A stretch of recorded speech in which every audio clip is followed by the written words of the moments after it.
తాకట్లో ఉన్న మీ బంగారాన్ని విడిపించి ఆ రోజు ఆన్లైన్ రేటుకి కొంటాం. Sharma gold company. అసలు ఎవరు వాళ్ళంతా? సానా పెద్ద కథ సామి.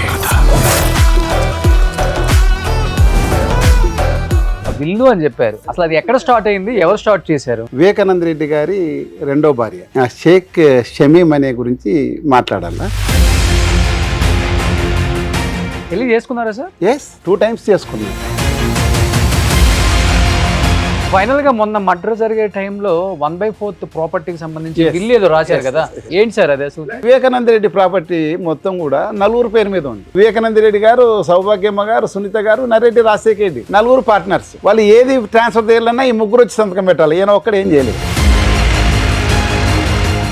షమీమ్ అనే ఒక పైసా వాళ్ళకి చేయలేకపోయినాడు. ఆమె బూతులు పెట్టి మెసేజ్ పెడుతుంది. వివేకానంద రెడ్డి గారి కూతురు తిడుతూ పెడుతుంది. ఆమె తిడుతూ అట్లా మెసేజ్లు, ఇవన్నీ ఆమె మెసేజ్లే. రెండో వైపు సైడ్ నుంచి ఏం లేదా ఈ మర్డర్ కేసులో ఇన్వాల్వ్మెంట్? ఎందుకుంటది? అతను బతుకుంటే కదా వాళ్ళకి. పాపం రోడ్డు మీద పడి అక్క తింటున్నారు. ఉన్న ప్రాపర్టీలో ఆయన 1/4 షేర్ ఉంది.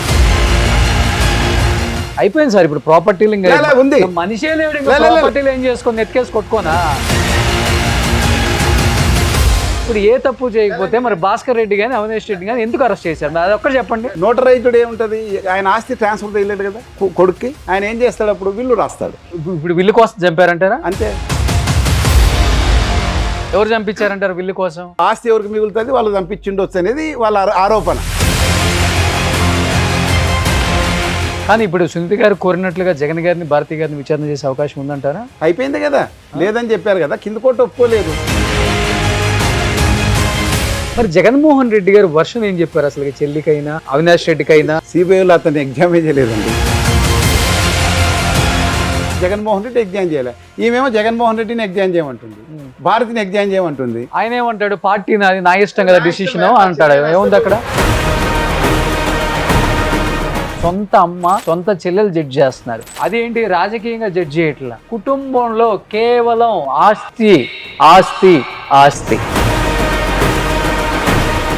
ఆస్తి కాదు, సరస్వతి సిమెంట్స్ లోన షేర్ గురించి 40% షేరు ఎంఓయూ రాసినాడు. అది ఈడీలో ఉంది కాబట్టి ఈడీ నుంచి బయటపడితేనే మీకు ట్రాన్స్ఫర్ చేస్తానని ఆయన చెప్పున్నాడు. కానీ ఇప్పుడు షర్మిల గారు కూడా చదువుకున్న వ్యక్తే కదా. ఈడీలో ఉన్న ఆస్తుల్ని, అటాచ్మెంట్ చేసిన ఆస్తుల్ని ట్రాన్స్ఫర్ చేయకూడదు, అవి వచ్చిన తర్వాత వస్తాయని ఆమెకు కూడా తెలుసు కదా. మరి తెలిసి ఎందుకు చేస్తారు అట్లా? 2019 అంత కుటుంబం కష్టపడింది. సీఎం అయిపోయినాడు. ఈమెకి ఎంపీ సీట్ సత్రం పెట్టాడా సార్ జగన్? పార్టీయే కదా పెట్టింది. ఇప్పుడు ఫైనల్ గా ఏంటంటారు సార్? అది ఆస్తి ఆమె చెప్పినట్ల వాళ్ళ తండ్రి సంపాదించింది కదా, జగన్మోహన్ రెడ్డి సంపాదించింది. దాంట్లో ఆయన 40% ఇచ్చేకి ఎప్పుడు సిద్ధంగానే ఉన్నాడు. క్రిమినల్ యాక్షన్ తీసుకోలే, తల్లి బిడ్డ మీద కేసు పెట్టడం అనేది పరమబద్ధం. Hi, hello, welcome to Suman TV. నేను మీ రోషన్.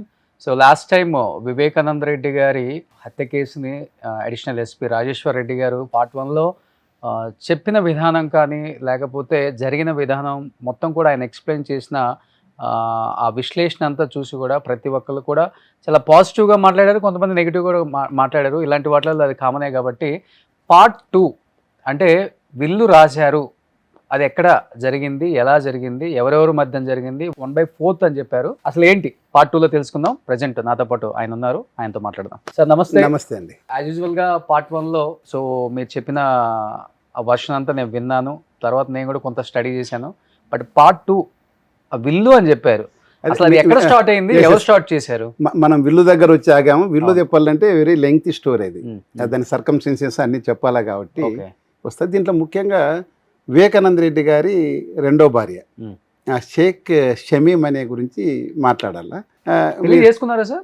ఎస్, 2 times చేసుకున్నారు. అవునే. ఒకసారి వాళ్ళ బావగారు చేశారు 3/10/2010లో.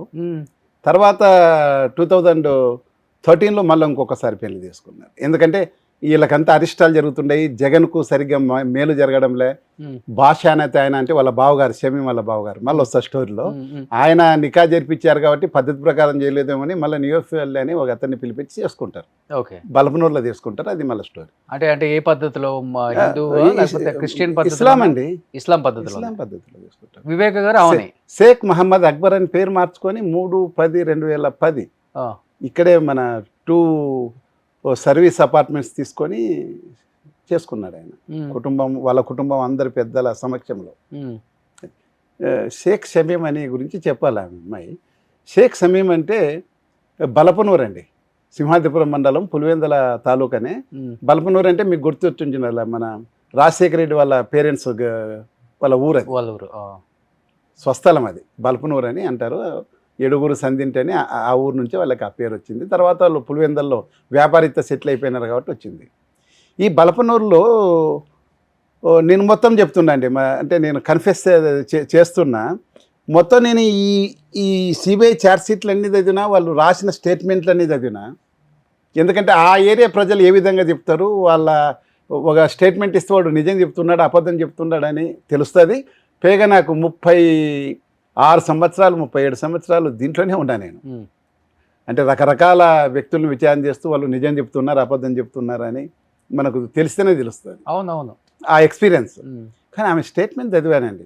ఆమె స్టేట్మెంట్ని 29/10/30/1/11/2020 అంటే ఫస్ట్ సిబిఐకి ఛార్జ్షీట్ ఇది ఇన్వెస్టిగేషన్ పోతేనే చేశారు, ఎగ్జామ్ చేశారు, కడపకు పిలిపించి ఒక లేడీ పోలీస్ హాస్టల్స్లో పెట్టుకొని చేశారు. ఆమె ఎంత నీతి నిజాయితీగా మాట్లాడింది అనేది ఆ స్టేట్మెంట్ చూస్తే మీకు మొత్తం మన స్టోరీ అర్థమవుతుంది. ఓకే, నేను అందరికన్నా ఎక్కువగా నీతి నిజాయితీగా మనసు విప్పి ఏమి దాచిపెట్టుకోకుండా చెప్పింది ఏమంటే ఆమెని. ఎక్కడ కూడా దాచిపెట్టుకోలే. ఎందుకంటే ఈ చనిపోయిన వ్యక్తి వైఎస్ వివేకానంద రెడ్డి తన చరమాంకంలో చనిపోకముందు ఎక్కువ భాగం రెండో భార్యతోని కొడుకుతోనే ఉన్నాడు. ఎన్నో విషయాలు షేర్ చేసుకున్నారు. కంటిన్యూగా ఫోన్లో టచ్లు ఉన్నారు. ఆయన కష్ట నష్టాలు, ఇంట్లో ఉన్న ప్రాబ్లమ్స్, ఆర్థిక ఇబ్బందులు అన్నీ కూడా ఆమెతో షేర్ చేసుకున్నాడు. అవన్నీ నిజమే, ఆమె ఓపెన్గా చెప్పింది. అది ఇబ్బంది ఉంది ఆయనకు కూడా. చరమాంకంలో చాలా కష్టాలు ఉన్నాయిలేండి. చాలా కష్టాలంటే డబ్బులు లేక డబ్బు అని విపరీతంగా తాగి ఫ్రస్ట్రేసి మెట్ల మీద పడిపోయేవాడని ఆ పందింటి రాజశేఖర్ అని వాళ్ళ అసిస్టెంట్ చెప్తాడు. ఈ సమీం అనే అమ్మాయి బలపనూరు. మనం ఇక్కడ చాలా గొప్ప వ్యక్తి ఏమంటే వాళ్ళ ఫాదర్ అండి, దస్తగిరి. అతని పేరు కూడా దస్తగిరి. ఆయనకు ముందు 5 మంది కూతుర్లు పుట్టిన తర్వాత శుభాన్ అని లాస్ట్ ఒక కొడుకు పుట్టాడు. కొడుకులు అవసరం కాబట్టి రాయలసీమలో ఎక్కువ కొడుకుని నమ్ముకుంటారు తల్లిదండ్రులు పోషణ నిమిత్తం. ఆడపిల్లలు ఎంతమంది ఉన్నా లాస్ట్ కొడుకు కోసం అట్లా 5 మంది ఆడపిల్లలు కన్న తర్వాత కొడుకు పుట్టినారు. ఇక్కడ ఎందుకు నేను అతనికి చేతులెత్తి నమస్కారం పెట్టాలంటే, ఒక ముస్లిం అయి ఉండి చాలా చోట్ల నేను ఈవెన్ మా ముస్లిం నాకు ప్రాణమిత్రులు ఉన్నారు ఆ కుటుంబాల్లో, ఆడపిల్లకి ఖురాన్ చదవనీకి వస్తే చాలా అటు వరకు అని చదివిచ్చేసి ఇంట్లో పెట్టేసి మ్యారేజ్ చేసి పంపిస్తున్నారు. ఈయన ప్రతి ఒక్క కూతుర్ని 5 మందిని పీజీలు చేయించారండి, పోస్ట్ గ్రాడ్యుయేషన్ వరకు చదివించాడు. దాంట్లో వాళ్ళ అక్క ఒక ఆమె, ఈ తర్వాత రెండో కూతురు ఈ షేక్ షమీం వచ్చేసి ఎంఎస్సి బయోటెక్నాలజీ చేసింది. 2005కి అయిపోయింది అమ్మాయి. వాళ్ళ అక్కకు కూడా పీజీ అయిపోయింది. వాళ్ళ అక్కకు మ్యారేజ్ అయింది. అప్పటికి 2005 అంతా మ్యారేజ్ అయిపోయింది. భాష అని సింహాద్రిపురం నుండి చేసుకున్నారు వాళ్ళ అక్కగారికి. ఈమెకు పీజీ అయిపోయింది, ఆమెకి అయిపోయింది. చెల్లెళ్ళు చదువుతూ ఉన్నారు. వీళ్ళు ఏం చేస్తారు, అప్పుడు మనకి ఏం ఆధారము, హైదరాబాద్కి రావాలా, వచ్చి ఉద్యోగ ప్రయత్నం చేసుకోవాలా. అప్పుడేమో ఎంఎస్సి బయోటెక్నాలజీ చదివితే చాలా భవిష్యత్తు ఉందని అన్ని గవర్నమెంట్తో సహా ఎక్కువ ప్రచారం ఉండింది. అందుకోసం నా కూతురు కూడా ఒక అమ్మాయి చదివి రెడ్డి ల్యాబ్స్లో క్వాలిటీ అండ్ అష్యూరెన్స్లో పనిచేసింది. తర్వాత యుఎస్ వెళ్ళిపోయినారు, వాళ్ళు అక్కడ సెటిల్ అయిపోయారు. ఈ అమ్మాయి కూడా ఫార్మా కంపెనీలకు ట్రై చేస్తుంది 2006లో. అప్పుడు స్వర్గీయ దివంగత ముఖ్యమంత్రి వైఎస్ రాజశేఖర రెడ్డి గారు సీఎం. ఈయన CM, Kadapa MP plus CM తమ్ముడు. ఎక్కువ భాగం హైదరాబాద్లోనే ఉంటూ అక్కడుంటే ఏమైనా సమస్యలు ఉంటే ఇక్కడ ఎక్కువ ఆఫీసులకు అటెండ్ అవుతుంటారు. ఇక్కడ ఫ్యామిలీ కూడా ఎప్పుడు పర్మనెంట్గా వివేకానంద రెడ్డి కూతురు, అల్లుడు, భార్య ఇక్కడే ఉంటారు. ఆమె రెడ్డి ల్యాబ్స్లో అప్లై చేస్తే ఒకసారి అటెంప్ట్ చేస్తే ఆమెకు చెప్పారు, అమ్మ మీరు చెప్తే పులివెందుల ఏరియా అంటున్నారు, మీరు సీఎం కాన్స్టిట్యున్సీ, ఒక్క లెటర్ ఏదన్నా తీసుకొచ్చేస్తే ఇక్కడ పని అయిపోతుందని ఆమెకు ఎవరో అందిస్తారు కంపెనీలో. న్యాచురల్గా ఇక్కడ పీజీలు మన అమీర్పేట ఏరియాలో పీజీలో ఉండి వాళ్ళు ఉద్యోగ ప్రయత్నం చేస్తున్నారు. 2 అక్క చెల్లెలు. వారు వాళ్ళ బావగారికి ఫోన్ చేస్తారు, ఇలా చెప్పారు రెడ్డి ల్యాబ్స్లో ఏదైనా లెటర్ ఉంటే నాకు ఉద్యోగం వస్తుందంట బావ అంటే, సరే ఇమీడియట్గా అక్కడ ఎవరికైనా తట్టేది వివేకానంద రెడ్డి. ఎవరికైనా యాక్సెస్ ఉంటుంది ఆయన దగ్గరికి, ఎవరైనా పోవచ్చు, మాకు ఓటేసినారా లేదా, వాడు శత్రువా అవన్నీ చూడారు, ఎవరికి పోయినా కానీ వాళ్ళు లెటర్ ఇచ్చేస్తారు. అట్లా ఆయన అప్రోచ్ అయితే ఆయన ఒక లెటర్ ఇచ్చాడు రెడ్డి ల్యాబ్స్ వాళ్ళకి. ఆ లెటరు ఈ భాష వీళ్ళకి పంపడం, వీళ్ళు దాన్ని కుట్టి అప్లై చేయడం జరిగింది. ఒక పర్టికులర్ డేట్ ఉంటుంది కదా రిజల్ట్స్ ఇచ్చేది, దాంట్లో ఈమె పేరు లేదు. ఆశగా ఆ ఆఫీస్కి వెళ్ళి ఎంక్వైరీ చేస్తే ఈమె పేరు లేదు, సెలక్షన్ లిస్ట్లో లేదు. వెంటనే వాళ్ళ బావగారికి ఫోన్ చేస్తుంది. బావగారు మీరు లెటర్ పంపించారు కానీ రాలేదు నాకు లిస్టులో అంటే, సరేమ్మా అక్కడే ఉండు నువ్వు అని ఆయన బావగారు మరి పిఏకి చేస్తాడో గన్మెన్కి చేస్తాడో ఈయనకో చేస్తాడో ఎవరికి చేసినా మొత్తానికి ఈయనకు వివేకానంద రెడ్డి సార్తో మాట్లాడతాడు. ఆయన లక్కీగా హైదరాబాద్లో ఉన్నాడు ఆ రోజు. సార్ ఇట్లా మీరు లెటర్ ఇచ్చారు రాలేదా అంటే రాలేదా, అదేలాగా రాదు, ఓ సరే వాళ్ళు ఎక్కడున్నారు ఇప్పుడు అంటే ఇప్పుడు ఆఫీస్లోనే ఉన్నారు సార్ అంటే, సరే వాళ్ళ ఫోన్ నెంబర్ ఏదైనా కాంటాక్ట్ నెంబర్ వాళ్ళ అక్క గారికి మాత్రమే ఫోన్ ఉంది, అమ్మాయికి లేదు, ఓ డబ్బా ఫోన్ ఉంది, ఆ నెంబర్ ఇస్తే ఈయన ఫోన్ చేసి మీరు ఎక్కడ ఉన్నారమ్మా అంటే ఇక్కడే ఉన్నాం సార్ ఆఫీస్ దగ్గర అంటే, మీరు అక్కడే ఉండని నేను వస్తున్నాను. వితిన్ 15 to 20 minutes ఆఫీస్ చేరుకుంటాడు ఆయన. అఫీషియల్ కారు సీఎం పేసి నుంచి ఉన్న కారులో పోతాడు.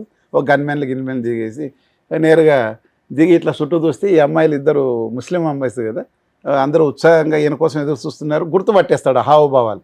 మీరేనా అమ్మ బల్పనూరు అంటే అవునంటే రండి అని తీసిపోయి రెడీ ల్యాబ్స్ ఆఫీస్లోకి తీసిపోయి ఇట్లా లాంజ్లో కూర్చోబెట్టేసి హెచ్ఆర్ మేనేజర్ రూమ్లోకి వెళ్ళిపోతాడు ఆయన, చెప్పేసి ఫలానా ఆయన వచ్చినాడని.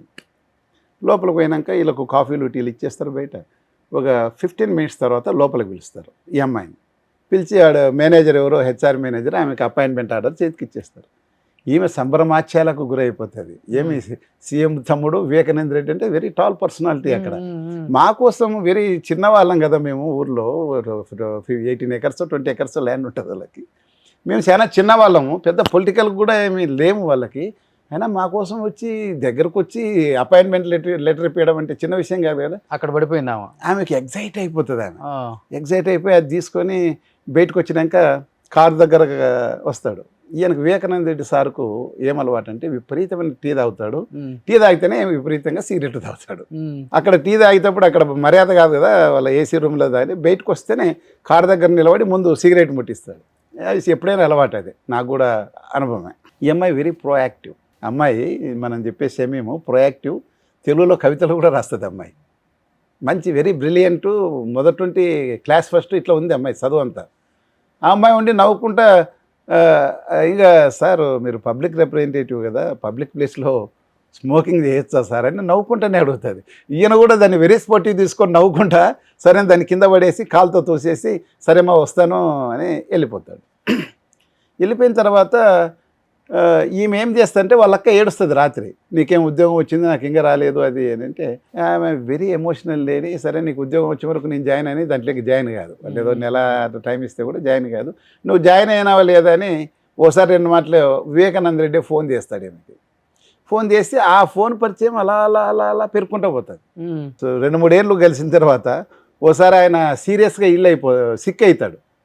మా హై టెంపరేచర్ వచ్చి ఢిల్లీలో సిక్ అయినప్పుడు ఈయన ఫోన్ ఎత్తకపోతే ల్యాండ్లైన్కి తీసి మాట్లాడి ఏడ్చేస్తుంది ఈమె. ఆయన బాధ అయినాయి ఏడ్చేస్తే ఆయన ఫోన్ పెట్టేసేటప్పుడు ఐ లవ్ యూ ఏదో చెప్తాడు. అప్పుడు ఈమె I too లవ్ యూ అని చెప్పేసి అప్పటి నుండి మా ఇద్దరికి నేను అతన్ని ప్రేమిస్తున్నాననే విషయం నాకు తెలుసు అని ఆమె స్టేట్మెంట్లో నేనేమి ఎన్టీఆర్ లక్ష్మి పార్వతి గారి కథ ఇది ఇంకా ఉండొచ్చు. ఎవరికోరు ఇష్టపడినారు, ఏజ్ డిఫరెన్స్ చాలా ఉంది కదా డిఫరెన్స్. ఈమె సమ్ 83 డేట్ ఆఫ్ బర్త్ అమ్మా ఇది. ఆయన ఎప్పుడు 60s ఆఫ్ ఉంటుంది. సునీత కన్నా చిన్న వయసు ఉంటుంది మరి, నాకేం తెలియదు, ఉండొచ్చు కూడా. కానీ ఎంత పెద్ద ఫ్యామిలీ కదా సార్, అబ్జెక్ట్ చేయలేదా రాజశేఖర రెడ్డి గారు కావచ్చు, వాళ్ళకి తెలియదు కదా, జగన్మోహన్ రెడ్డి గారు కావచ్చు, వాళ్ళకి ఎవరికి తెలియదు కదా ఇది. అవునా? 10 మందికి తెలిసేదే కాదు కదా.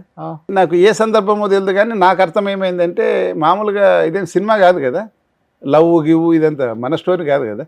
ఇద్దరు ఓరుకోరు ఆకర్షణ, మగ ఆడ స్త్రీ ఆకర్షణ ఏముంటుంది, ఫైనల్గా షేరింగ్ ఆఫ్ బెడ్డే కదా. ఆ ప్రపోజ్ ఏదో చేసినట్టుండాడు ఆయన.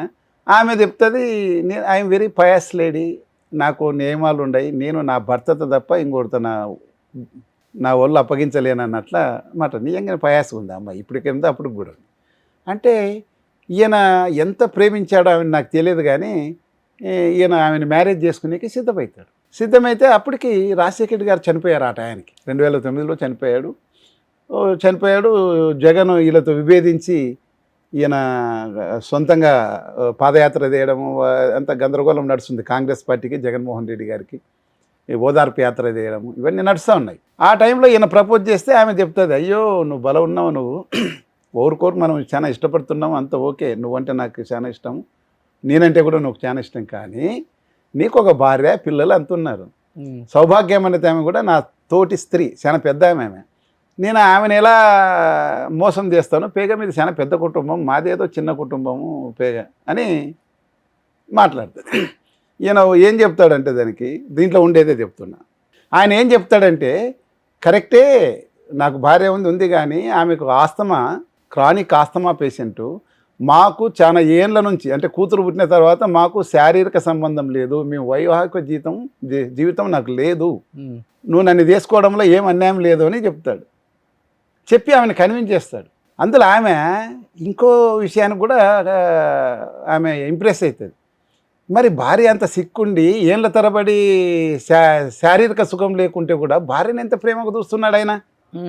ఓకే, కాబట్టి చాలా గొప్ప వ్యక్తి అని ఆ విధంగా ఆమె ట్రాన్స్లేట్కి వెళ్ళి ఓకే చెప్తుంది. చాలా కష్టం. కానీ పెళ్ళి ఎప్పుడు చేసుకున్నారు? ఫస్ట్ ఇయర్లో 2010, అదే 2009లో ఆయన చనిపోయాడు. చనిపోయినాక ఈ జగన్ ఏమో ఈ ఇష్యూలో ఉన్నాడు. ఓకే, ఈయన ఒప్పిస్తుంది, అమ్మాయిని ఒప్పిస్తాడు. ఈయన ఒప్పించేసి వాళ్ళ కుటుంబాన్ని కూడా ఒప్పిస్తారు.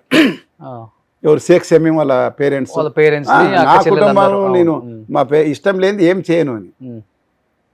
దానికన్నా ముందు ఈ సమైక్యాంధ్ర మూమెంట్ జరిగింది కదా, ఆమె ఆయనతో పాటు వచ్చి అంటే ఈ లవ్ స్టోరీ నడిచేటప్పుడు సమైక్యాంధ్రలో 2009లో ఆయనతో పాటు కడపల నిరహార దీక్ష 5 రోజులు చేస్తుంది ఆమె. ఓకే, ఈయనకు హెల్త్ డెటరేట్ అయితే షిఫ్ట్ చేస్తారు పోలీసులు హాస్పిటల్కి, ఆయనతో పాటు ఈమెను కూడా షిఫ్ట్ చేస్తారు. సౌభాగ్యమ్మ సునీత కూడా వస్తారు ఆ రోజు వాళ్ళని చూసేకి. డిశ్చార్జ్ చేసుకొని పోయేటప్పుడు ఈవెన్ కూడా డిశ్చార్జ్ చేస్తారు. పక్కనే కదా బలపనూరు, పులివెందల, కడప నుంచి బలపనూరు వాళ్ళంటే వయా పులివెందల, వాళ్ళ కార్లనే ఈమెను తీసుకొని పోతారు. నీకు ఆమెకు కెనూలా ఉంటుంది, డాక్టర్స్ పెట్టింది, ఈమె డాక్టర్ కాబట్టి సునీతనే కెనూలా తీసేస్తుంది డిశ్చార్జ్ చేసిన తర్వాత. వాళ్ళకి తెలుసు స్టోరీ ఇది, ఏమి తెలియదు, అసలు ఏం తెలియదు. అమ్మాయి ఏదో మా ఫాదర్కు చాలా ఫాలో అయ్యారు, పొలిటికల్ ఫాలో అయ్యారు అనుకున్నారు. ఎందుకంటే మంచి వక్త ఈ అమ్మాయి, ఆరేటరు. అంతకన్నా ముందు ఈమె తెలుగు రచనలు చేస్తే ఆయన పుస్తకావిష్కరణ కూడా చేశాడు. ఇవన్నీ నడుస్తున్నాయి. వాళ్ళిద్దరి మధ్యన జరిగేది మూడో కంటికి తెలియదు కదా. పెళ్ళి ఎప్పుడు చేసుకున్నారు సార్? 3/10/2010.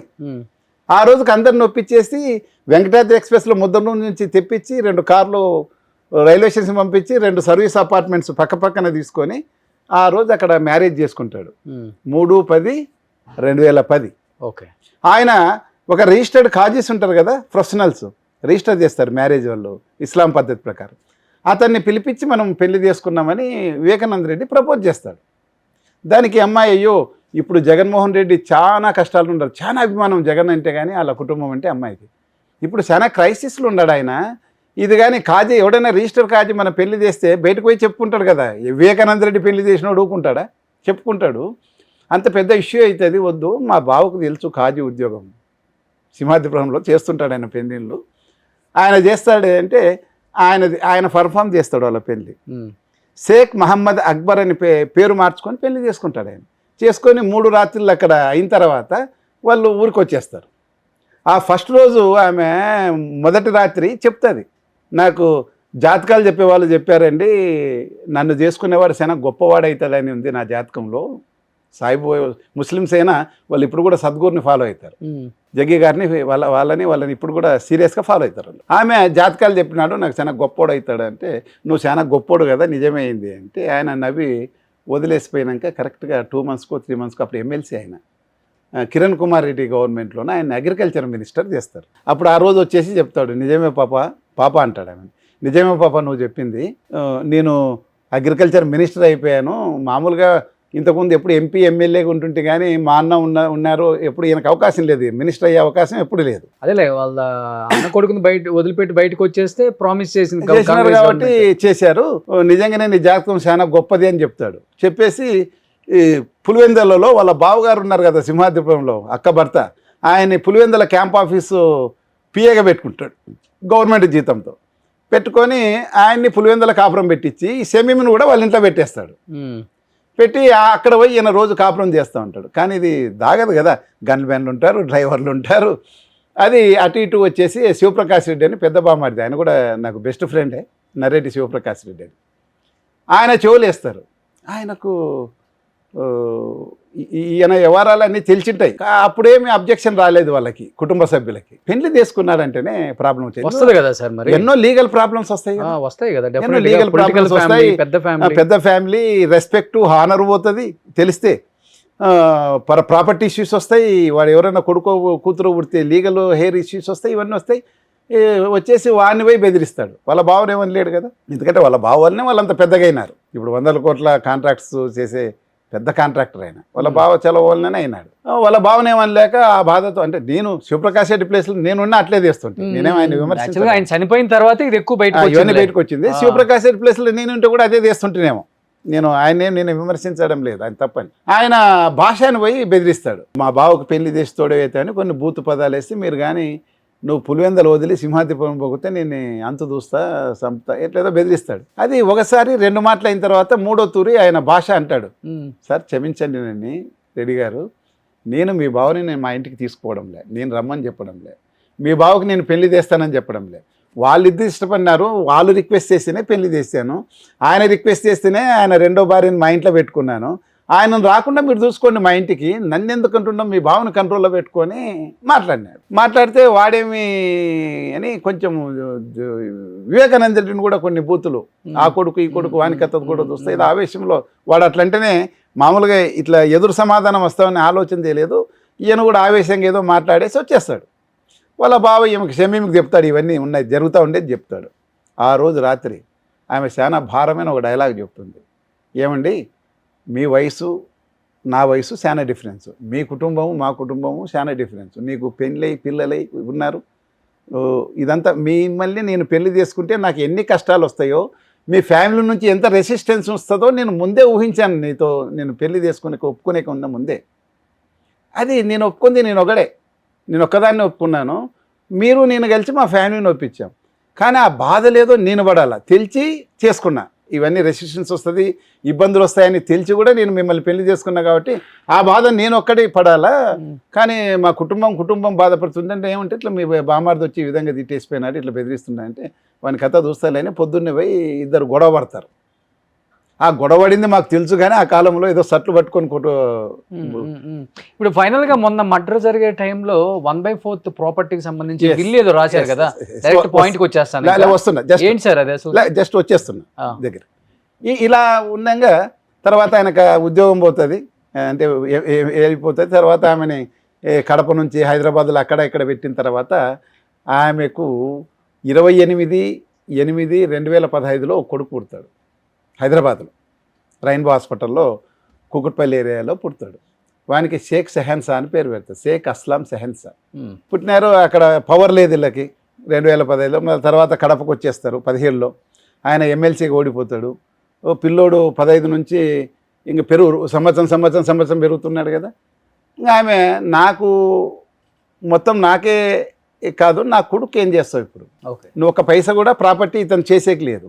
ఆయన చాలా ట్రై చేస్తున్నాడని కావడంలే. ఎందుకంటే వివేకానంద రెడ్డి ప్రాపర్టీ మొత్తం కూడా నలుగురు పేరు మీద ఉంది. వాళ్ళ గీములన్నీ ఆగ్రో ప్రైవేట్ లిమిటెడ్ ఇట్లా పేర్ల మీద, ప్రైవేట్ లిమిటెడ్ పేర్ల మీద ఉన్నాయి. దాంట్లోన వివేకానంద రెడ్డి గారు, సౌభాగ్యమ్మ గారు, సునీత గారు, నరెడ్డి, రాజశేఖర రెడ్డి, నలుగురు పార్ట్నర్స్. ఓకే, వాళ్ళు ఏది ట్రాన్స్ఫర్ చేయాలన్నా ఈ ముగ్గురు వచ్చి సంతకం పెట్టాలి, ఈయన ఒక్కడు ఏం చేయలేడు.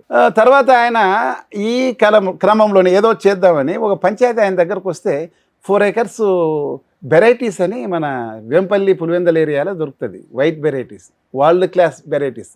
ప్రపంచంలో అక్కడ తప్ప ఎక్కడ అంత మంచి వెరైటీ దొరకదు. మనకు కోడూరు ఏరియాలో దొరుకుతుంది, కానీ మంగంపేటలో అది గ్రే కలర్ది, ఇది ప్యూర్ వైట్ ఉంటుంది. ఇది ఆయిల్ ఇండస్ట్రీస్లో వాడతారు. ఆ 4 ఎకరాలు ఈయన తీసేసుకొని మీకు మార్పియాలని ట్రై చేస్తుంటేనే శివప్రకాష్ రెడ్డికి ఆ నోటీస్కి వచ్చేసి ఆమె స్టేట్మెంట్ ప్రకారం, సెమీన్ స్టేట్మెంట్ ప్రకారం శివప్రకాష్ రెడ్డి ఆ ఆస్తిని తను రాయించుకొని తర్వాత సౌభాగ్యమ్మకు మార్చినాడని చెప్తుంది ఆమె. నాకు పూర్తి వివరాలు తెలవు. మార్చేస్తుంది. తర్వాత ఇంక ఏం చేయాలన్నా ఏం చేయలేకపోతుంటాడు. ఆ సమయంలో చిట్వేలు వాళ్ళిద్దరు వచ్చేసి ఈయన దగ్గరకు వచ్చేసి, సార్ చిట్వేలు అంటే మంగంపేట దగ్గర, వాళ్ళకు బాగా ఫాలోయర్స్ వివేకానంద రెడ్డికి, మల్లిశెట్టి వెంకటరమణ, లక్ష్మీకర్ అని ఇద్దరు వచ్చి, సార్ బెంగళూరులో ప్రాపర్టీ డిస్ప్యూట్ ఉంది, రాధాకృష్ణమూర్తి అని, యలహంకలో ఇతనికి సేల్ కమ్ జీపీఏ ఉంది, వేరేవాడు రిజిస్టర్ చేయించుకున్నారు మనం, కానీ ఇది ఫస్ట్ ఉంది ఇతనికి, దీన్ని సెటిల్ చేస్తే మనకు చాలా డబ్బు వస్తుంది సార్, అది 80 కోట్ల పైన విలువ చేస్తుంది, 8 ఎకరాలు అని చెప్తారు. ఈయనకు దానికన్నా ముందు ఈయనకి చెక్ పవర్ అన్ని తీసేశారు, డబ్బు చేతులు ఆడుకోకుండా చేశారు. 17 ఎమ్మెల్సీ ఎలక్షన్ అయిపోయినాక ఈయన దగ్గర పైసా లేదు. 2000 కూడా ఆయన జోబులు ఉండడం కష్టం అయిపోయింది. ఓకే, పులివెందులకు వస్తాడు, ఆయనకు డీజిల్ ఏమో పెట్రోల్ బంకులు అప్పు, కిరాణా కొట్ల అప్పు అన్నీ కూడా హైదరాబాద్ నుండి పంపిస్తున్నారు. కానీ నేను జోబులో డబ్బులు పెట్టడం లేదు, ఎందుకంటే నెలకు ₹1,00,000 పైన ఖర్చు పెడుతున్నాడు రెండో భార్య కొడుకు. ఇది తెలిసి వాళ్ళు ఆపేశారు. ఎవరు? వీళ్ళ ఫ్యామిలీ, సునీత వాళ్ళ ఫ్యామిలీ. సునీత, నరేంద్ర రాజశేఖర్ ఇద్దరు కలిసి అతనికి చెక్ పవర్ తీసేశారు. అంతకన్నా ముందు ఈ అన్ని ఫర్ములకు వాళ్ళకి డెల్టా ఇంజనీరింగ్ అని ఫ్రీ ఫ్యాబ్ స్ట్రక్చర్స్ చేసేది ఉంది. దాంట్లో కూడా నరేంద్ర రాజశేఖర్ రెడ్డి, వివేకానంద రెడ్డికే చెక్ పవర్స్ ఉండేది వాళ్ళ కంపెనీలో. ఈయన చెక్ పవర్ తీసేశారు, డబ్బులు ఆర్డర్ చేయడంలే. 2013లో కొడుకు పుట్టకముందు ఆమెను తెచ్చి నేను ఇంట్లో పెట్టుకుంటాను, ఎందుకంటే అందరికి తెలిసిపోయింది, అది అందరి సబ్జెక్టు ఇంట్లో అందరికి తెలిసిపోయింది. దాని మీద మాట్లాడుకోకుండా ఈయన బయటకు వచ్చేసి, నువ్వు ఎట్లా హైదరాబాద్లో ఉంటున్నారు, మీరు ఎవరు రావడం లేదు, పులివెందుల్లో నేను ఒక్కడు ఉంటున్నా, నేను అమ్మాయిని తెచ్చి ఇంట్లో పెట్టుకుంటాను అని ప్రపోజ్ చేస్తే అతని మీద అసాల్ట్ జరిగింది ఇంట్లో. వాటర్ బాటిల్తో ఏమితో కొడితే అది గోడకు పోయి తగిలింది అని చెప్తారు. నాకైతే తెలియదు, సిబిఐ దాంట్లో కూడా లేదు, కానీ జనబాహుల్యంలో ఉండేది అది. ఆ రోజు నుంచి 2013 నుంచి చచ్చిపోయేంత వరకు నరేంద్ర సునీతకు ఈ విషయంలోనే మాటలు లేవు. అది సిబిఐ స్టేట్మెంట్లో ఉంది. నరేంద్ర రాజశేఖర్ క్లియర్గా చెప్తున్నాడు, 2013లో ఈ విషయంలోనే గొడవ జరిగి అప్పుడు టాకింగ్ టర్మ్స్ లేవు తల్లిదండ్రి. కానీ ఇలా ఉన్నప్పుడు ఆమెకు ఏ విధంగా కూడా ఆస్తి తెలియడని బెంగళూరుకు పోయి అది సెటిల్ చేయకపోతాడు. ఆ సెటిల్మెంట్లో ఒక్క పైసా రాదు. రాకుండా బదులు హోమ్ మినిస్టర్ ఇప్పుడు పరమేశ్వర్ ఉన్నాడు, అప్పుడు కూడా హోమ్ మినిస్టర్ ఆయనే. ఇప్పుడు కర్ణాటక హోమ్ మినిస్టర్, అప్పుడు హోమ్ మినిస్టర్ కాంగ్రెస్. అంతకన్నా ముందు బీజేపీ ఎమ్మెల్యేని, యలహంక ఎమ్మెల్యేని అప్రోచ్ అయితే ఆయన ఏమి చేయలేడు.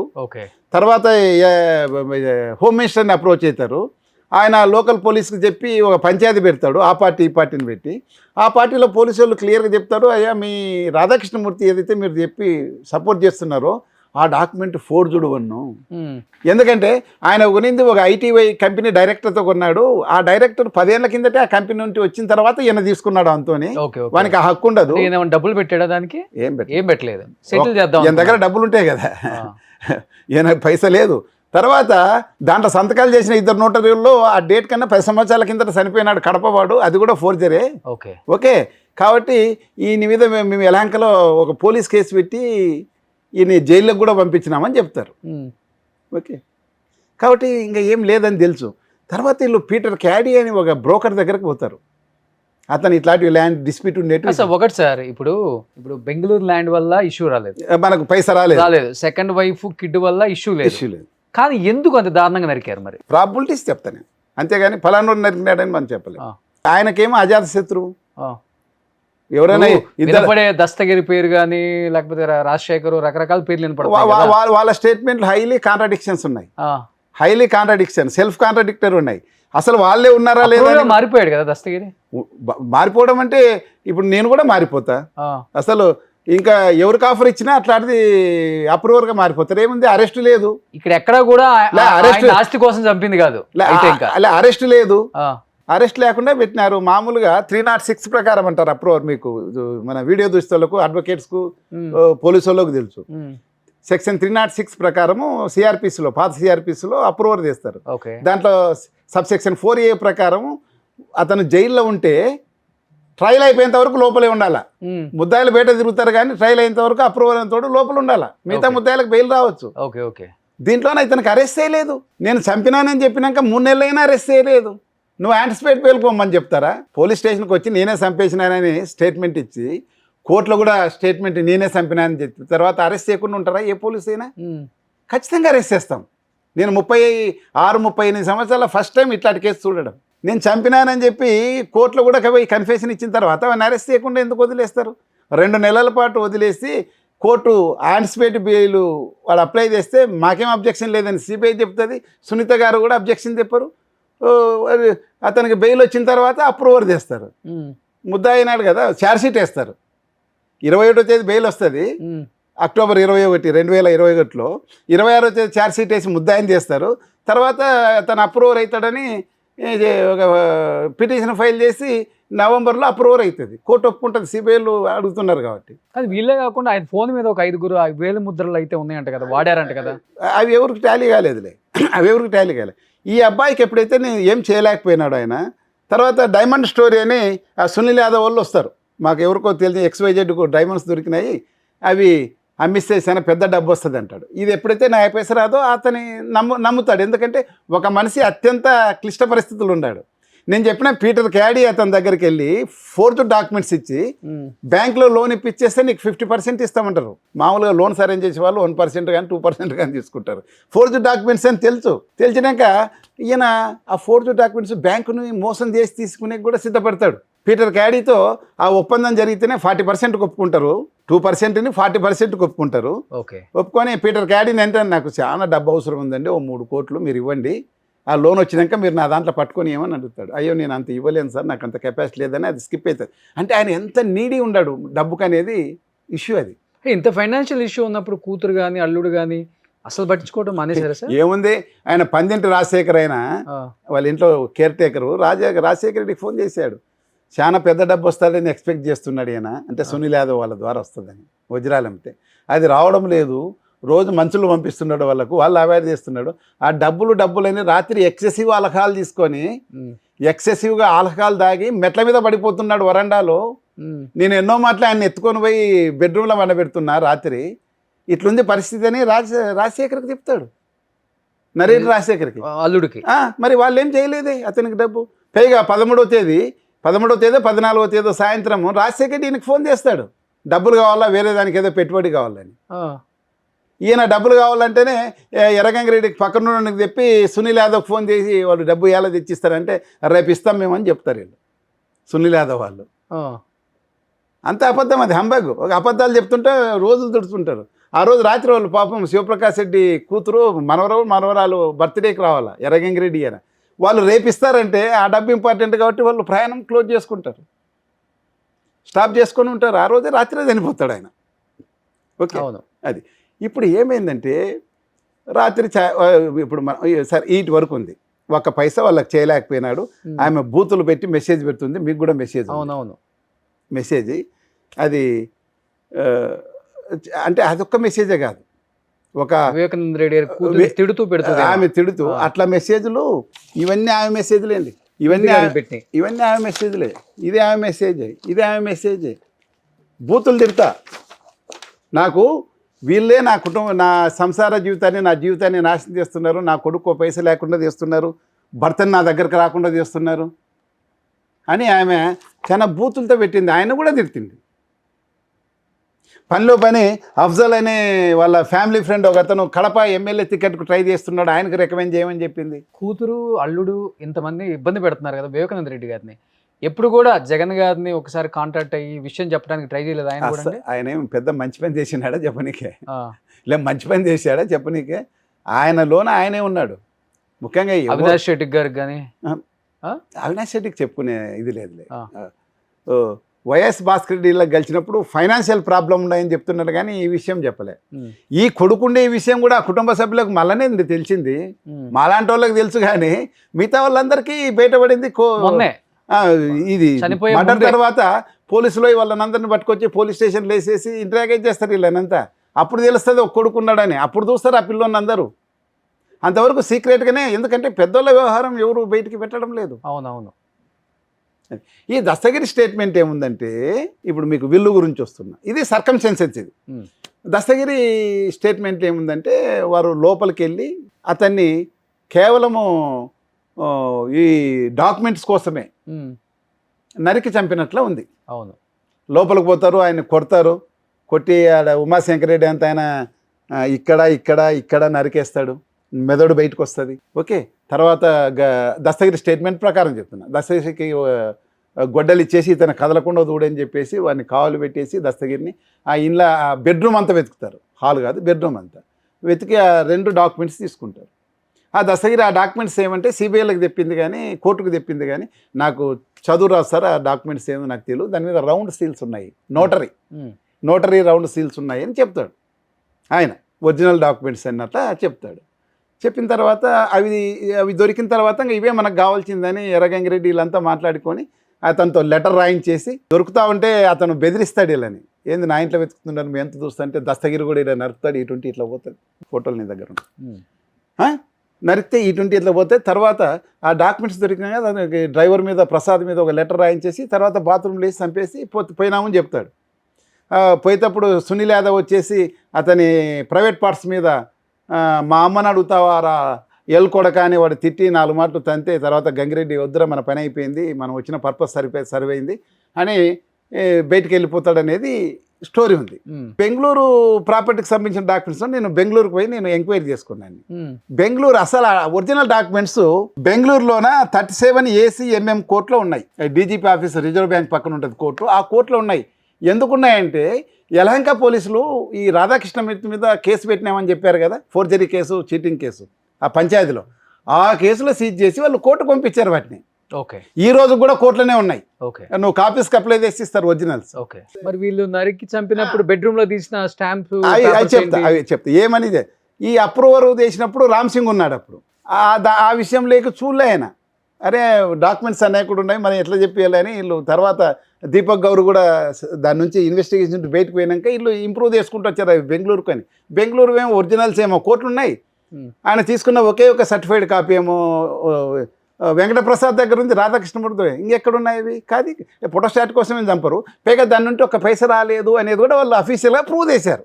24 లక్షలు ఇచ్చేసి పోట్టుకొని మల్లిశెట్టి వెంకటరామన్ అతి కష్టం మీద తెచ్చుకున్నారు ఎన్నికని కదా, ఒక పైస కూడా రాలేదు. రెండో వైపు సైడ్ నుంచి ఏం లేదా ఈ మర్డర్ కేసులో ఇన్వాల్వ్మెంట్? ఎందుకుంటుంది, అతను బతుకుంటే కదా వాళ్ళకి, బతికలేకపోతే ఏం చేస్తారు? ఇప్పుడు పాపం రోడ్డు మీద వాడు అడక తింటున్నారు. ఉన్న ప్రాపర్టీలో ఆయన 1/4 షేర్ ఉంది. అయిపోయింది సార్, ఇప్పుడు ప్రాపర్టీలు ఉంది, మనిషే లేడు, ప్రాపర్టీలు ఏం చేసుకుని ఎత్తుకేసి కొట్టుకోవాలా ఉంది. ఇప్పుడు మనిషి లేడు, మనిషిని అతి దారుణంగా కిరాతకంగా నరికి చంపారు. ఇంత పెద్ద ఫ్యామిలీ అయినా కానీ ఇప్పటికీ కేసు ఇంకా నడుస్తూనే ఉంది, ఎవడు నిందితులు బయటపడలేదు. చెప్తా నీకు ప్రాబబిలిటీస్ చెప్తాను. 5 సంవత్సరాలు సీఎం గా చేసిన వ్యక్తి కూడా ఏం చేయలేకపోయాడు, ఇప్పుడు వాళ్ళు ఏం చేయలేకపోయారు. ఎవరు చేశారనేది కూడా మీరు అప్రూవల్ గా మారిన వాళ్ళు చేసామని చెప్పి ఒప్పుకున్నారు అంటున్నారు. వాళ్ళు అది నిజం కాదని మీరు అంటున్నారు. మీరు చేసిన కేస్ స్టడీ చూస్తుంటే వాళ్ళు జస్ట్ అప్రూవల్ గా మారారు, వాళ్ళు జస్ట్ మేము చేసామని చెప్పారు అంటున్నారు. ఎందుకంటే ఏ తప్పు చేయలేదు భాస్కర్ రెడ్డి గానీ అవినేష్ రెడ్డి గానీ ఎందుకు అరెస్ట్ చేశారు? అది ఒక్కటి చెప్పండి. దానికి వచ్చేస్తా, ముందుకు చెప్పినాక వచ్చేస్తా. ఇప్పుడు నోటరైజ్డ్ ఏముంటది, ఆయన ఆస్తి ట్రాన్స్ఫర్ చేయలేడు కదా కొడుక్కి, ఆయన ఏం చేస్తాడు అప్పుడు విల్లు రాస్తాడు. ఇప్పుడు విల్లు కోసం చంపారంటారా? అంతే అంతే. ఎందుకంటే ఎవరు చంపించారంటారు విల్లు కోసం? ఎవరు ఆస్తి ఎవరికి మిగులుతుంది వాళ్ళు చంపించిండొచ్చు అనేది వాళ్ళ ఆరోపణ, అవతల పార్టీ వాళ్ళ ఆరోపణ. సర్కమ్స్టెన్సెస్ కూడా అవి చెప్తున్నాయి. ఇంకా అంతకన్నా ముందు ఇంపార్టెంట్ ఏమంటే నేను మొత్తం నా లైఫ్ అంతా రాయలసీమలోనే చేశాను. ఇన్స్పెక్టర్ వరకు, డిఎస్పీ వరకు, చిత్తూరు వరకు ఈ ఎన్నో ఫ్యాక్షన్ కేసులు చూసాం. ఇప్పుడెవరు పోలీసులకు అవి ఇప్పుడున్న కొత్త తరం పోలీసులు చూడడంలే, మేము చూసాం. ఒక కిరాయింతకుడు మంచిని ఎలా చంపుతాడంటే కేవలం తల మీద మాత్రమే టార్గెట్ చేస్తారు, తలను టార్గెట్ చేస్తారు. ఎక్కడ పొడిచినా కానీ నువ్వు హాస్పిటల్కి పోతే బతికే అవకాశం ఉంటుంది, కానీ ఒక హార్ట్లోనో లంగులోనో పడితే లేకపోతే తల కొంచెం చిట్లి మెదడు బయటకు వచ్చిందంటే వాడు బతికే ఛాన్సే లేదు. మరి ఏంటి ఆయన మీద అంత కక్ష? హైడ్ అసాసిన్స్ చంపారు. హైడ్ అసాసిన్ ఎవరనేది ఎందుకు చెప్తుండంటే ఇతను మన దస్తగిరి చెప్పిన స్టోరీ ఏమాత్రం టాలీ కాదు మనకు. ఎందుకంటే ఇక్కడ 3వ దెబ్బ గజ్జల ఉమాశంకర్ రెడ్డి 3వ దెబ్బ వేస్తే ఇది పగిలిపోయి ఇంత ఎడల్పు బిల్ల బయటకు వచ్చి స్కల్ది మెదడు బయటకు వచ్చేసింది. మెదడు బయటకు వచ్చినాక ప్రపంచంలో ఎవడు బతకడు. ఒకవేళ గుండె చిన్న మెదడుతో కొట్టుకుంటుంది కదా, కాన్షియస్గా ఉండడు. అటువంటి వాడు మెదడు బయటకు వచ్చినాక ఇట్లా తెగి ఏలు ఇంత పెయి తెగినాక పెన్ను పట్టుకొని ఒక లెటర్ రాసినాడంటే జస్ట్ అసంబద్ధం కదా. ఈమె సునీత కూడా డాక్టర్ అమ్మ కదా, అందులో వేలూరు సిఎంసీలో చదివింది ఆమె. ఏమంటే సునీల్ యాదవ్ దస్తగిరి ఆ రోజు ఆ ఏరియాలో తాక్కుంటున్నారు కాబట్టి, ఫోన్లు అక్కడ ఉన్నాయి కాబట్టి ఆ ఏరియాలో నైట్ వాళ్ళు ఏమైనా ఉండొచ్చేమని. కానీ నరికిన మాత్రం వాళ్ళు గారు. ఎందుకంటే నీకు సీన్ ఆఫ్ అఫెన్స్లో 5 వేలు ముద్దలు దొరికాయి. 5లో 1 మాత్రం ఫోన్ మీద దొరికింది. ఆ ఫోన్ హ్యాండిల్ చేసిన ఆయన పిఏ కృష్ణారెడ్డి. ఆ కృష్ణారెడ్డి ఏలు ముద్ర ఫోన్ మీద ఉండి తేలింది, దాంట్లో ఏం డిస్ప్యూట్ లేదు. మిగతా 4 మరి సీన్ ఆఫ్ అఫెన్స్ లో బెడ్రూమ్ లో ఇది సార్ ఇది బాత్రూంలో దొరికాయి కదా, ఆ బాత్రూంలోకి ఎవరు కూడా పోలే. డెడ్ బాడీ బయటకు తీసుకొచ్చినాక ఎవరు పోలే. మన క్రైమ్ టీం వచ్చేందుకు 11:40 ఆ ప్రాంతంలో క్లూస్ టీం వచ్చింది. క్లూస్ టీం వచ్చేసి ఆ ఏలు ముద్దలు తీసింది, 97 ఫోటోలు తీసింది, 3 వీడియోలు తీసింది. 97 ఫోటోల్లో ఇల్లు సిట్ వన్ వాళ్ళు దాచిపెట్టిన విషయం అన్నీ అన్ని వాకిన్ల లోపల చిలుకలు భద్రంగా ఉన్నాయని రాశారు వాళ్ళు పంచనామాల్లో. కానీ వాళ్ళ ఫోటోల్లో ఇరిగిపోయింది. కాబట్టి ఈ స్టోరీ మనకు టాలీ కావడంలే. నేను అన్ని చూసినాకనే ఈ అభిప్రాయానికి వచ్చిన, అసలు వాళ్ళు కూడా ఉన్నారా లేదా అని. ఓకే, మరి ఎవరు నరికారు, ఎవరు తీసిపోయారు ఆ డాక్యుమెంట్స్? అదే కదా ఇప్పుడు రౌండ్ సీల్స్ ఉన్నాయి. ఇప్పుడు 5 సంవత్సరాలు జగన్మోహన్ రెడ్డి గారు అధికారంలో ఉన్నారు కదా, నిజంగా బాబాయ్ మీద ప్రేమ ఉంది లేదని ఎవరు అనరు, కానీ ఎందుకు ఆయన అంటే ఫ్యామిలీ ఇన్వాల్వ్మెంట్ ఉంది అని చెప్పేసి ఆయన కూడా వద్దులే ఇంకా దీన్ని ఇంతతో ఆపేద్దాం అనుకున్నారా? ఇన్వాల్వ్మెంట్ లేదు కదా. ఇన్వాల్వ్మెంట్ ఎక్కడుంది అంటే ఆయన ఫ్యామిలీ, మీరు అన్నట్లుగానే మీరు చెప్పిన స్టోరీలో ఆయన ఫ్యామిలీ ఇన్వాల్వ్మెంట్ కనపడుతుంది కదా. దానికి ఒక సమాధానం చెప్తా. ఈయన వచ్చిన తర్వాత వాళ్ళు 6/10/2019 వరకు హ్యాపీగానే ఆయన కూడా సిట్ 1 సిట్ 2 పెట్టి ఆయన కూడా చేస్తున్నాడు పోలీసు వాళ్ళని తొందరగా చేయమని. ఈమె రోజు సాయంత్రం ఐఓ దగ్గరకు పోయి కూర్చుంటుంది, ఏమైంది ఈరోజు ప్రోగ్రెస్ ఏమైంది, ఐఓలు చెప్తారు కదా, రోజు వచ్చి ప్రోగ్రెస్ అడుగుతుంది. కానీ మరి అదృష్టమో దురదృష్టమో ఇంత స్టోరీ జరగనీకే అదొక్కరోజు జరిగిన సంఘటనే కారణం.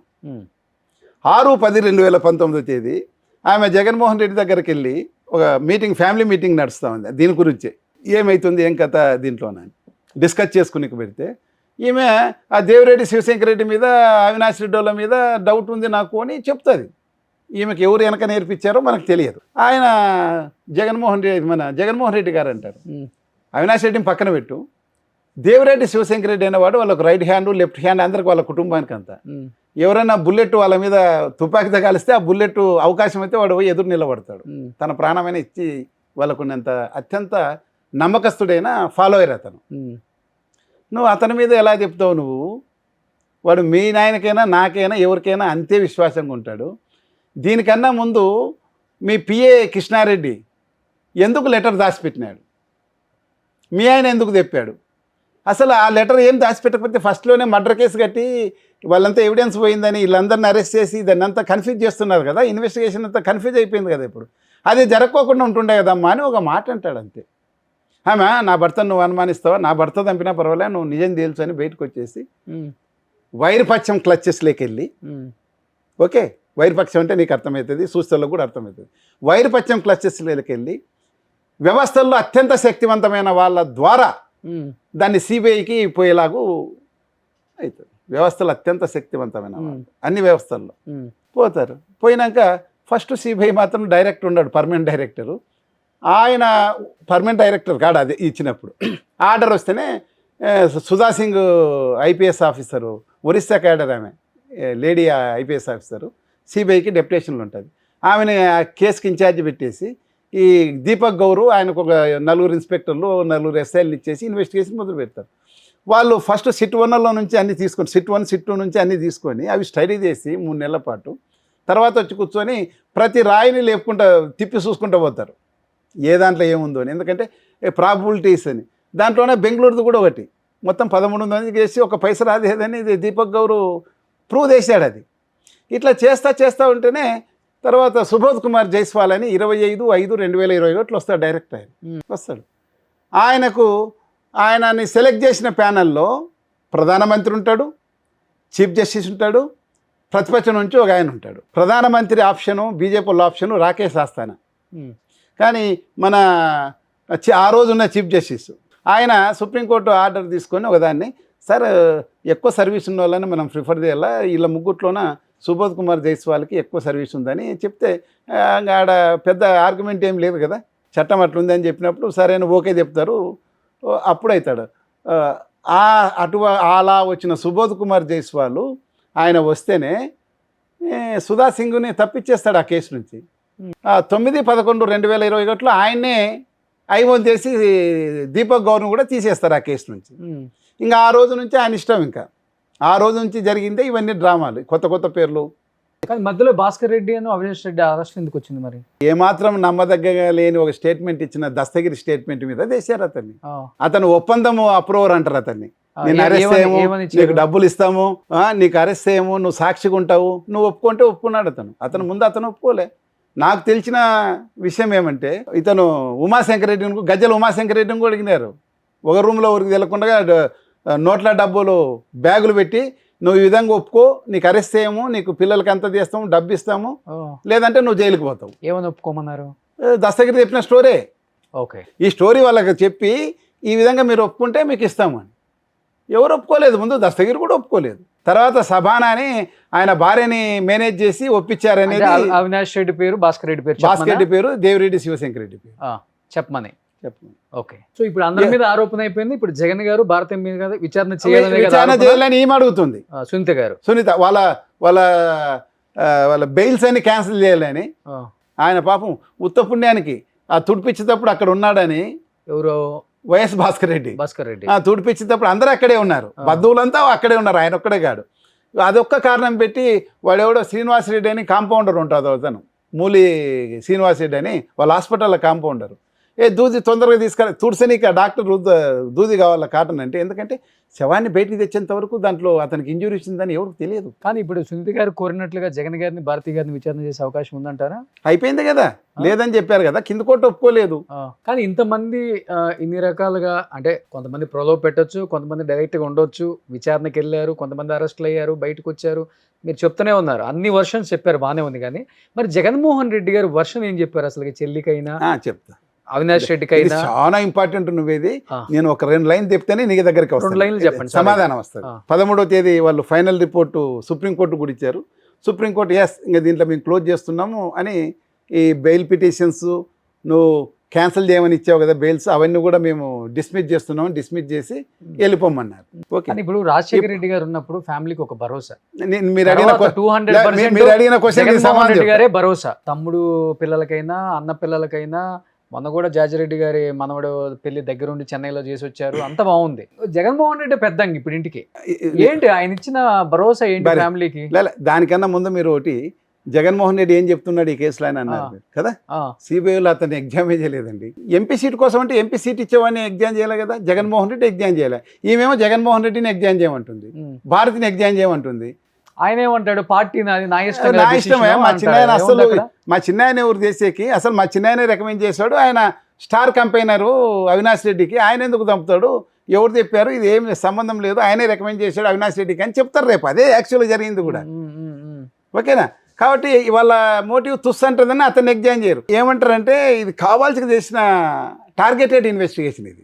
ఇప్పుడు కూడా ఈమె అజెండా కాదు, మన సునీత అజెండా కాదు, భారతిని జగన్మోహన్ రెడ్డిని సిబిఐలు చేస్తే మీకు తెలుసు కదా, మీడియా ఇదంతా ఏదో పక్క నుండి రాసినట్లు రాస్తారు రేపు నుండి. ఇంతకన్నా ఏముందిలే సార్, రాస్తారు. బాబాయ్ కూతురు పక్కన పెడితే సొంత చెల్లెలు కూడా డైలీ ఇదే పని కదా. అదే ఏం రాస్తారు, అదే మరి. అందుకే మరి ఇంకా వాళ్ళ ఉద్దేశం అంటే 2029 వరకు కూడా లాగాల కదా, బాబాయ్ గొడ్డలి, బాబాయ్ గొడ్డలని అయిపోయింది. జనం నమ్మిన కాడికి నమ్మేశారు, అయిపోయింది. ఇంకా ఇప్పుడు ఇదే నమ్ముతారు ఎందుకు అనుకుంటున్నారు కూడా? ఎందుకంటే సిబిఐలో ఒక్కసారి ఎగ్జామ్ మొదలు పెడితే కథలు ఉంటాయండి, ఇంతింతలో కథలు ఉంటాయి. ఫస్ట్ నెల పరంపరకు, సిబిఐ వాళ్ళ ఫస్ట్ నెల పరంపరకు ఉక్కిరి బిక్కిరై చెమటలు దుడుచుకున్న జగన్మోహన్ రెడ్డి అని రాస్తారు. సిబిఐ వాళ్ళ ప్రశ్నలకు తల్లడిల్లి కంట నీరు పెట్టిన భారతిని రాస్తారు. ఇవన్నీ రాసే అవకాశం ఉంటుంది కదా. 2029 వాళ్ళ ప్రశ్నలకు కాదు పక్కన పెడితే, ముందు తల్లి చెల్లి ప్రశ్నలకు ఉక్కిరి బిక్కిరి అవుతున్న జగన్ అని కూడా రాస్తున్నారు. దానికి ఏం చెప్తారు? ఇప్పుడు మొన్న విజయం గారు ఒక లేఖ రిలీజ్ చేశారు. సో సొంత మేనల్లుడు మేనకోళ్ళకి అన్యాయం చేశాడు, ఉన్న ఆస్తి అన్ని భాగాలు పంచుకునేటట్లుగా రాశాడు, జగన్ న్యాయం చేయలేకపోయాడు ఒక లేఖ రిలీజ్ అయింది కదా. దానికి ఏం చెప్తారు మరి? వెరీ సింపుల్ చెప్తారు దీనికి. అదంతా పక్కకు పెడదామని నువ్వు కొత్త సబ్జెక్ట్ తీసుకుంటావు. అవును, నిజంగా వాస్తవంగా సార్. కాసేపు ఈ హత్యలు, ఈ అరెస్టులు అని పక్కన పెడదాం సార్. రాజకీయంగా ఇది ప్రతి ఇంట్లో కామనే, ఎవరి ఇంట్లో అయినా కామనే. ఒకళ్ళని అనగదొక్కాలంటే ఇంకొక పార్టీని, అనగదొక్కాలంటే ఇంకొక పార్టీ వాళ్ళు ఆ కుటుంబాన్ని వాడుకోవాలి. ఇది 40 సంవత్సరాల నుంచి జరుగుతుంది, మనం ఏం కొత్తగా ఏం చూడట్లేదు సార్. ఈరోజు వివేక హత్య ఏం కొత్త కాదు. సో ఏంటంటే ఇది ఇక్కడ ఏంటంటే మెయిన్, బాబాయ్ కూతురు పక్కన పెడితే సునీత గారు సొంత చెల్లెల పార్టీ నుంచి బయటికి, అంటే పార్టీకి ఎంతో సేవ చేసింది. వాస్తవంగా చెప్పాలంటే షర్మిల లేకపోతే వైసీపీ పార్టీ కూడా లేదు. ఆ రోజు పాదయాత్ర చేయకపోతే వైసీపీ పార్టీ ఏవద్ది? అవును, అసలు వైసీపీ పార్టీ లేదు, జగన్ కూడా లేడు వాస్తవంగా మాట్లాడుకుంటే. ఇంకొక రకంగా చెప్పాలంటే జగన్ అనేవాడికి కొత్తగా ఎక్కడి నుంచి వచ్చారు సార్? జగన్ అనే వ్యక్తికి కొత్తగా ఏమన్నా ఇప్పుడున్న ఓటర్స్ క్యాడర్ ఏముంది? రాజశేఖర రెడ్డి గారి క్యాడరే కదా, కాంగ్రెస్ ఓట్సే కదా ఇవి కూడా. రైట్, నేను చెప్తాను. వైఎస్ఆర్ కాంగ్రెస్ అంతే. అంతేనా? అలాంటి పార్టీ పెట్టిన అలాంటి వ్యక్తి మంచివాడా చెడ్డవాడా పక్కన పెడదాం, మనం జడ్జి చేయలేం ఒక వ్యక్తిని, అంత పెద్ద వ్యక్తిని, ఒక సీఎం చేసిన వ్యక్తిని. వాళ్ళ చెల్లెలు జడ్జి చేస్తుంది, వాళ్ళ అమ్మ జడ్జి చేస్తున్నారు. సొంత అమ్మ సొంత చెల్లెలు జడ్జి చేస్తున్నారు. అదేంటి రాజకీయంగా జడ్జి చేయట్లా, కుటుంబంలో కేవలం ఆస్తి ఆస్తి ఆస్తి ఆస్తిని భాగాలుగా పంచట్లేదు, మాకు న్యాయం జరగట్లేదు, మమ్మల్ని కావాలని తొక్కేస్తున్నారు. ఆస్తి కాదు మరి ఆమె ఆస్తి కాదు. సరస్వతి సిమెంట్స్లోన షేరు గురించి 40% షేరు ఎంఓయూ రాసినాడు, ఇస్తానని రాశాడు. అది ఈడీలో ఉంది కాబట్టి ఈడీ నుంచి బయటపడితేనే మీకు ట్రాన్స్ఫర్ చేస్తానని ఆయన చెప్పున్నాడు. మీరు ఈటుంటే మొదలు పెడదామని చెప్పున్నాడు. సరేనే వాళ్ళమ్మ మామూలుగా అన్న చెప్తే ఆమె ఊరుకుండా అనిపించింది. సరే ఈడీ నుంచి వచ్చినాక మారుస్తాడు కదా అనుకో. కానీ ఆమె ప్రెజర్ చేసిందేమో మీరు గమనించాలి. అది ప్రెజర్ చేస్తేనే ఎంఓయూ రాసినాడు ఆయన, వాళ్ళకి ఇచ్చేశాడు.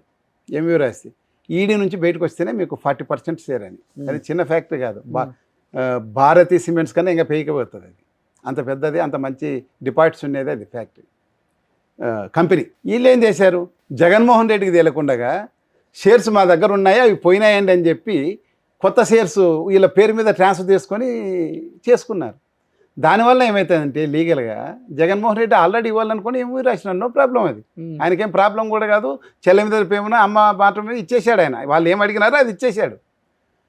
ట్రాన్స్ఫర్ చేసుకోవడం వలన ఈయనకి ఈడీ కేసుల్లో సిబిఐ కేసుల్లో ఈయన బెయిల్ మీద ఉన్నాడు పాపం. ఆ బెయిల్ క్యాన్సిల్ అవుతుంది. ఆ టర్మ్స్ అండ్ కండిషన్స్ వైలేట్ చేసినట్లే కదా. ఈడీ అటాచ్మెంట్ ఉండేది, ఏదో నువ్వు ముట్టుకోకూడదు, ట్రాన్స్ఫర్ చేయకూడదు. నువ్వు ఎలా ట్రాన్స్ఫర్ చేస్తావు? వాళ్ళు పోలీస్ స్టేషన్స్లోన వాళ్ళ దగ్గర లేని షేర్స్ సర్టిఫికేట్స్ పోయినాయని ఒక కంప్లైంట్ ఇచ్చి పోలీస్ స్టేషన్లో మిస్సింగ్ సర్టిఫికేట్ తీసుకొని ఇదంతా వ్యవహారం చేశారు.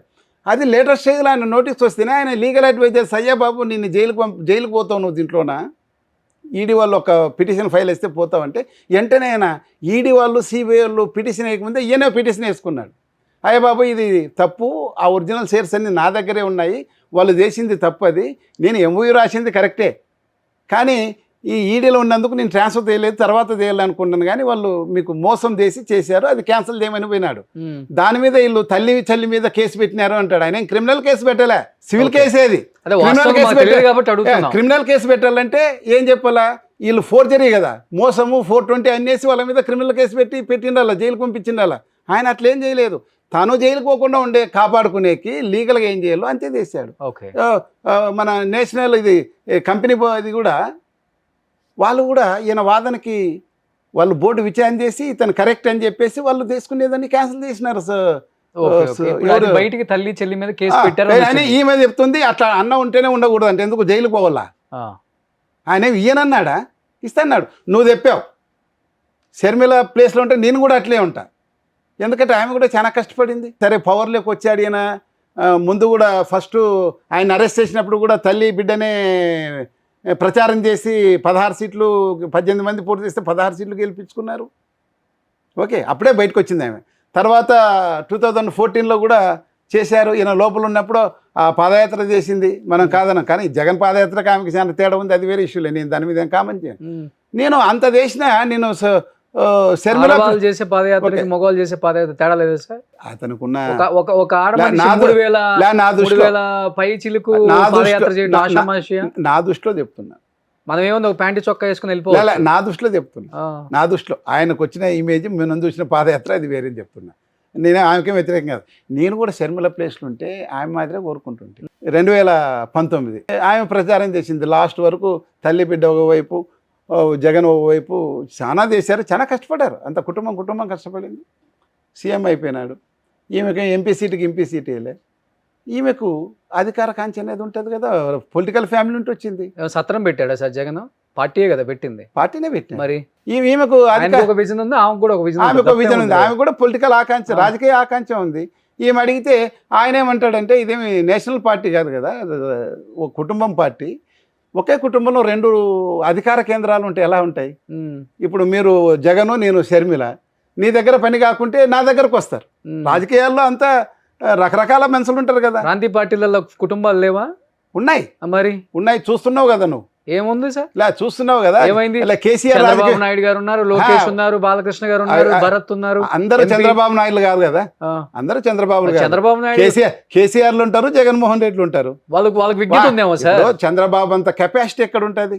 అయ్యనుకున్న కెపాసిటీ వీళ్ళకి లేదు. కానీ ఇప్పుడు షర్మిల గారు కూడా నే- చదువుకున్న వ్యక్తే కదా. నేను చెప్తా చదువుకున్న వ్యక్తే కదా. నేను చెప్తా ఉన్నాను. సరే, చదువుకున్న వ్యక్తే కదా. షర్మిల గారి ఈడీలో attitude- ఉన్న ఆస్తుల్ని అటాచ్మెంట్ చేసిన ఆస్తుల్ని ట్రాన్స్ఫర్ చేయకూడదు, ఆమె అవి attitude- వచ్చిన తర్వాత వస్తాయని ఆమెకు కూడా తెలుసు కదా. మరి తెలిసి చేసిందిగా. మరి తెలిసి ఎందుకు చేస్తారు తెలిసి అట్లా? చేసి అన్నా చెల్లి మీద కేసు పెట్టినారంటే ఎట్లా?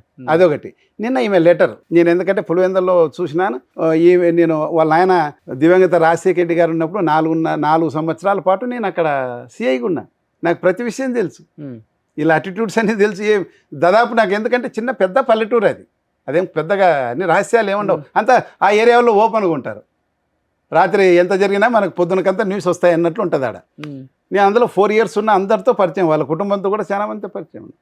ఇప్పుడు వాళ్ళ ఫాదర్కి 2004లో కదా సీఎం అయింది. ఉమ్, 2009 అంతా ఉన్న ప్రాపర్టీస్ అంతా కొడుకు బిడ్డకు రాసేసాడు. ఆయన చేతిలో కొంతే ఉండింది అన్నీ, అంటే ముందే రాసేసాడు ఆయన. తర్వాత మిగిలిన ప్రాపర్టీకి ఎవరు వారసురాలు? విజయమ్మనే కదా. ఉమ్, నీకు ఆమెకు రాశాడు, అల్లుడు కూతురుకు రాసేసి మనకి ఇక్కడ కొంత ఐరన్ ఓరు మైన్స్ కూడా ఇచ్చాడు వీళ్ళకి. ఉమ్, ఎవరికి? మన అనిల్ కుమార్కు ఇలా బ్యాచ్కి. తర్వాత ఏదో ఆ సిబిఐ కేసు గీసని దాన్ని రద్దు చేశారులే. ఆయనకి ఇచ్చాడు. ఈ జగన్మోహన్ రెడ్డి 2004 కన్నా ముందే ఆయన హైడ్రో ఎలక్ట్రికల్ ప్రాజెక్ట్స్ చేస్తూ ఉండే. మన తెలంగాణలో కూడా చాలాసార్లు గ్రెనేట్ లారీలు పెట్టుకొని గ్రెనేట్ చేసుకొని బిజినెస్ చేసుకున్నాడు ఆయన. ఎవరికి తెలియదు అప్పుడు పాపం. ఉమ్, ఎండకు వానకుండి చేసుకున్నాడు. నీకు 2004లో నేను అక్కడ ఇన్స్పెక్టర్. ఆయన సొంతంగా డెవలప్ చేసుకున్న ఒక హైడ్రో ఎలక్ట్రిక్ ప్రాజెక్టు 10 కోట్లకు అమ్మి, ఆ కాలంలో 10 కోట్లు అంటే ఒక జిల్లాకు వస్తుండే, ఓకే. వచ్చి మొత్తం కడప ఖర్చు పెట్టాడు 2004లో. ఉమ్, వాళ్ళ చిన్న ఆయన ఎంపీ సీటుకి, వాళ్ళ ఆయన ఎమ్మెల్యే సీటుకి కడపలో ఉన్న అన్ని అప్పుడు 11, 12 ఉండే అన్ని సీట్లకు కూడా జగన్మోహన్ రెడ్డి ఫైనాన్స్ చేశారు. అప్పుడు కాంగ్రెస్ పార్టీ దగ్గర డబ్బులు లేదు. ప్రతిపక్షంలో ఉన్నారు కాంగ్రెస్, అటల్ బిహారీ వాజ్పేయి గారు ఉంది. డబ్బు లేదు. అంతో ఇంతో వచ్చిండొచ్చు, కానీ వీళ్ళ కాంట్రిబ్యూషన్ ఎక్కువ ఉంది. ఇప్పుడు ఫైనల్ గా ఏంటంటే కాబట్టి అది ఆస్తి వాళ్ళకు ఆమె చెప్పినట్ల వాళ్ళ తల్లిదండ్రులు సంపాదించింది కదా, జగన్మోహన్ రెడ్డి సంపాదించింది. దాంట్లో ఆయన 40% ఇచ్చేకి ఎప్పుడు సిద్ధంగానే ఉన్నాడు. ఏది సరస్వతి సిమెంట్స్ అనేది. దాంట్లో వీళ్ళు ఆ విధంగా మోసం చేసి ఈయన జైలుకు పోతాడని కూడా చూడకుండా త్వరపడి, మరి వాళ్ళకి ఏ ఉద్దేశం ఉందో, వాళ్ళ వెనక ఏ శక్తులు ఉన్నాయో, మరి ఆయన జైలుకు పోయాలైనా పంపించాలనే శక్తే లేకపోతే ఏదో, అందుకు ఆయన తప్పనిసరి పరిస్థితుల్లో సివిల్ యాక్షనే తీసుకున్నాడు వాళ్ళ మీద. ఓకే. క్రిమినల్ యాక్షన్ తీసుకోలే. తల్లి బిడ్డ మీద కేసు పెట్టడం అనేది పరమబద్ధం. మామూలు కేసు అయితే క్రిమినల్ కేసు అవుతుంది, అది చీటింగ్ కేసు, ఫోర్జరీ కేసు అన్నీ అవుతుంది. సో ఫైనల్ గా ఏంటి ఆ వివేక గది హత్య కేసు కొలిక్కి వస్తుంది అనుకుంటున్నారా? కొలిక్కి ఏమొస్తుంది? వాళ్ళు ఏదో వేసారండి పర్ఫెంటర్ ఇన్వెస్టిగేషను. ఇంకా చెప్పాలంటే ఇంకా అసలు ఎందుకు ఇది పర్ఫెంటర్ ఇన్వెస్టిగేషన్ ఇంకొక పార్ట్ చేస్తాం మేము. ఓకే ఓకే, నాకేమీ అబ్జెక్షన్ లేదు. డెఫినెట్గా అండి. ఇంకో పార్ట్ చేస్తాము. ఇది ఒక పర్ఫెక్టరీ ఇన్వెస్టిగేషన్ చేశారు. దీన్ని లాస్ట్ మనం నెక్స్ట్ చెప్పే ఎపిసోడ్లో విన్న అడ్వకేట్లు కానీ, సీనియర్ పోలీస్ ఆఫీసర్స్ కానీ, ఇప్పుడు కొత్తగా సర్వీసులు ఉన్న పోలీస్ ఆఫీసర్స్ కానీ వింటే ఎంత సిబిఐలో కూడా ఇంత చెత్త ఇన్వెస్టిగేషన్ చేశారా దీంట్లోన, ఇంత పెద్ద టాల్ పర్సనాలిటీ పొలిటీషియన్లో అని అనుకుంటారు. ఓకే, దానికోసం మీరు వెయిట్ చేయండి. Okay, thank you sir, thank you so much. Suman టీవీలో మీ పర్సనల్ అండ్ బిజినెస్ ప్రమోషన్స్ కోసం కింది నెంబర్కి కాంటాక్ట్ చేయండి.